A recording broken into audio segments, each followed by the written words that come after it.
Tja, jag ska skrämma min lillebrorsa. Jag ska skrämma Ryan. Jag ska filma så ska jag lite där. Det är så jävla skräm. Jag vet inte om ni ser något nu, men när han öppnar. Jag startar kamera då. Och känns det. Under här. Jag har ett speciellt gömställe i min granne. Så ska man min lillebrorsa. Han kommer bli skit. Nu ska vi typ när jag ska försöka ja, jag kommer tillbaka när han kommer tillbaka. Sätta kameran så han kommer in. Kom igen. Nej, jag kommer upptäcka.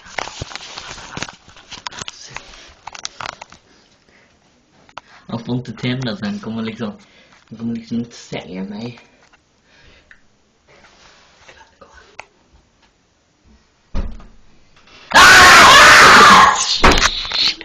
Där märker ni hur skit redan.